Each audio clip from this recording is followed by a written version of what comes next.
আজ হচ্ছে মঙ্গলবার আর এখন বাজে সকাল 8টা। কাল রাতে দাদার বাড়িতে এসে ঘুমিয়েছিলাম। মাসি তো রোজই ঘুমাচ্ছিল দাদার বাড়িতে এসে। কাল রাতে আমি আর প্রতিষ্ঠা এসেছিলাম বৌদির সাথে ঘুমাতে।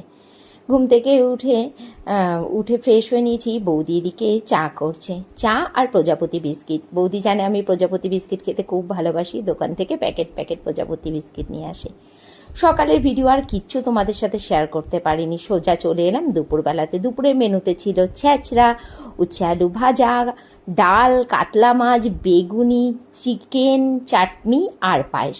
আর দিদির বাড়ির রান্নার যিনি রাঁধুনি থাকে তার কথা আলাদা করে না বললে হবেই না। তার হাতের রান্নাগুলো ছিল অসাধারণ, সে খুব ভালো রান্না করে। দিদির বাড়ির রাঁধুনিও হচ্ছে পার্মানেন্ট, এরাই প্রতি বছর রান্না করে।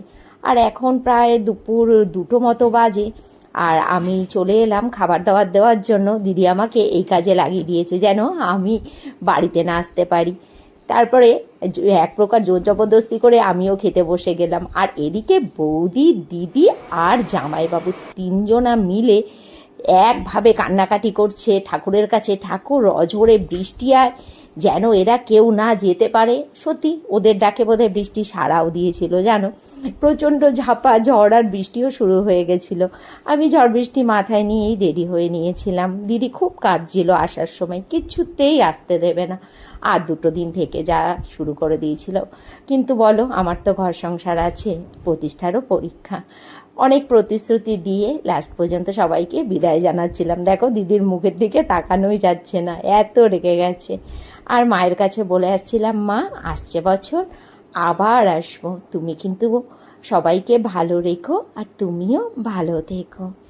কাল মায়ের নিরঞ্জন হবে। আজ তো মঙ্গলবার, মঙ্গলবারে তো আর মায়ের নিরঞ্জন হবে না। আর সবাই দাঁড়িয়ে গেছে আমাদেরকে ছাড়ার জন্য। আর এই যে আমার মামার ছেলেও এসেছিল যাদবপুর থেকে ওর ফ্যামিলি নিয়ে। আর এই দিকে বৌদিকেই আর দিদি মিলে 2 ব্যাগ ভর্তি করে খাবার দাবার গুছিয়ে দিয়েছে আমাকে নিয়ে আসার জন্য। যাওয়ার দিনকে 2টো ব্যাগ কম হয়েছিল, আসার দিন আরও অনেক বেশি ব্যাগ হয়ে গেছিলো। গুড়ি গুড়ি বৃষ্টি পড়ছে, এই বৃষ্টি মাথায় নিয়ে বেরিয়ে পড়েছি। এক গাদা সুখের স্মৃতি সাথে নিয়ে আর এক গাদা মন খারাপকে সাথে নিয়ে। আবার সেই সামনের বছর হয়তো দিদির বাড়িতে আসবে, খুব এমার্জেন্সি না হলে হয়তো আর মাঝে আসা হবে না। আর এইবার উঠে গেছি অটোতে, যাচ্ছি সোদপুর স্টেশনে। তার আগে তো আরও 2বার চেঞ্জ করতেই হয়েছে।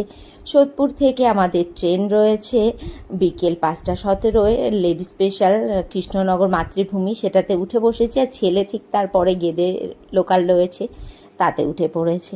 বাড়িতেও চলে এসেছি। রাত্রির এখন 10টা বাজছে। এসে আলু সেদ্ধ আর ভাত করে নিলাম ডিমের অমলেট। আর বৌদি আর দিদি মিলে তো এক গাদা খাবার দাবার দিয়ে দিয়েছিল। এসে স্নান করে ফ্রেশ হয়ে নিয়ে তারপরে ভাত বসিয়েছিলাম, আর কাচার জামা কাপড় সব রেখে দিয়েছি। আর বৌদি মাছের ঝোল, ছেঁচড়া এগুলো তো সব দিয়েই দিয়েছিল। এগুলো বড়মশাই খাবে, দেখো কতগুলো দিয়ে দিয়েছে। বলেছিল রাতে রান্না করতে হবে না, কিন্তু আমার আর রাতে এত রিচ খেতে ইচ্ছে করছে না। আমি আলু সেদ্ধ ডিমের অমলেট দিয়ে খেয়ে নেব। আর আজকের ব্লগটা তাহলে এখানেই শেষ করছি। সবাই খুব ভালো থেকো, সুস্থ থেকো, সাবধানে থেকো। দেখা হবে আবার আগামীকাল নতুন আরও একটি ব্লগ সঙ্গে করে নিয়ে।